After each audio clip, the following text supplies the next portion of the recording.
This is the HTC U11. Now this is going to be a bit of a special unboxing for me, as I just got back from Taiwan touring HTC's factory where I saw the U11 assembled and put into boxes just like this one. Now it's time to run that process in reverse and show you what to expect when taking this phone home. Before we open the box up, let's take a quick look at the back here. We have an overview of the phone's specs, like a 5.5-inch Quad HD display, Snapdragon 835 processor, the current top-of-the-line chip, and IP67 water resistance, a really nice feature to see on an HTC flagship. We also have the 12-megapixel ultra-pixel camera, which I initially had some reservations about, but early sample pics are making look pretty promising. Let's hurry up and pop this guy open here with no further ado. Nice, simple, eco-friendly packaging from HTC. We have the phone's quick charge 3.0 adapter. Let's see, USB Type-C charging cable. The new U-Sonic headphones. These look a lot like the headphones we saw on the U Ultra, or even last year's phones like the Bolt. But this has a new special feature. By tapping into the U11's power, this has active noise cancellation. Unfortunately, it only works when you're actually listening to music. You can't just have the noise cancellation going if you want some peace and quiet on your ride to work, but it's still a nice feature that we really don't see from any other phones out there. It could be a big selling point for the U11. Those accessories are well and good, but let's take a look at the phone itself here. See, right away, HTC is telling us about one of the phone's interesting features, the Edge Sense.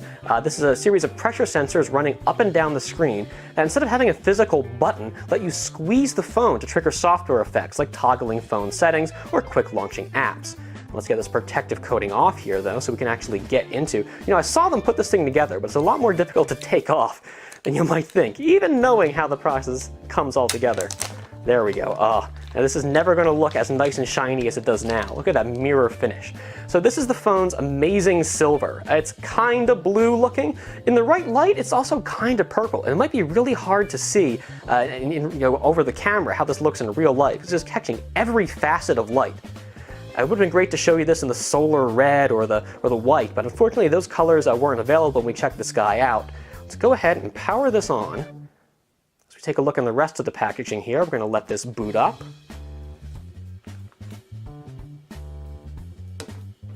See what else we got in here. All right, IMEI stickers. No surprise there. You are going to get a nice little bonus of a case to come with the phone to help protect that nice shiny back panel. There we go. The back is Gorilla Glass 3, so it is going to be scratch resistant. If you want a little extra protection, you have a free clear case that comes with the phone. And you can pop that on if you so choose. We have our familiar HTC branded SIM tool. Oh, that's what it's for, using to open the SIM slot. Who knew? As well as a cleaning cloth. I love it when you get a cleaning cloth with phones, especially with this shiny back. This is going to get fingerprints on it mighty quick. It's always nice to have to clean it up. And this, I've been waiting for this for so long. So the U Ultra didn't have it, the Bolt didn't have it. You could send away for it with the Bolt, but it wasn't in the box. HTC is finally including a 3.5mm to USB Type-C adapter. This phone does not have a built-in USB or built-in 3.5mm headphone jack. If you want to use analog headphones, you're going to have to carry around this adapter. Now you're probably going to just want to use the U-Sonic one, so you have the noise cancellation. But if you do have an older pair that you love, this is critical to have. All right, let's go ahead and get this guy set up. It's in Taiwanese, so this may take me a minute here. Oh, English, that was super easy. Of course, when you get this phone in the States, it will automatically be pre-configured to English here. This is an early unit, we had to get Taiwan, but we knew we wanted to show you this as soon as possible, so we didn't want to wait any longer than we had to. And go ahead and set this guy up.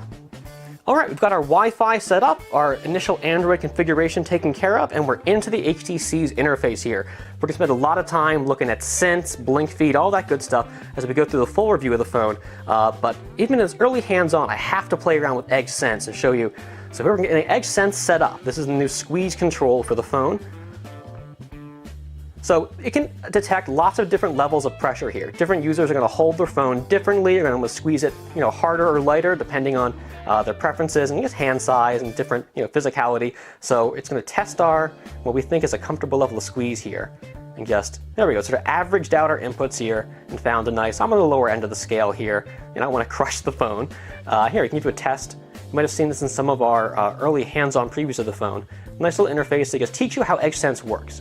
You give it a little squeeze and release. Actually, this is a little firmer than I might like. I'm going to try reconfiguring this for a little lighter squeeze. I think I did exactly the same, but okay, that's fine. I can live with it. Alright, and showing us what's configured to this action. So it defaults to quick launching the camera. You can do that right from when the phone's locked. So give it a squeeze here. And right into the camera. I did have a lock screen on there, so it took a second to get past, and here, even after it's launched, we can squeeze it again. So take a pic, heard that click there. That's very, very cool. All right, we're gonna spend more time with the software for the full review. For now, I just want to give you one more comparison here, checking out how the HTC, how this silver, bluish silver looks compared to another blue silver phone I recently reviewed, the LG G6. And that is a big difference in the finish there. It can be hard to see in this light, but HTC's is just a lot bluer. I might say the LG G6 is silver with a hint of blue, but HTC is more like blue with a hint of silver. In the US, you're going to have your choice between this, the sapphire blue, or the phone in black. And the black is cool like green highlights. If you want the white or the red, you're going to have to get the phone internationally. For now though, this has been a quick unboxing of the HTC U11.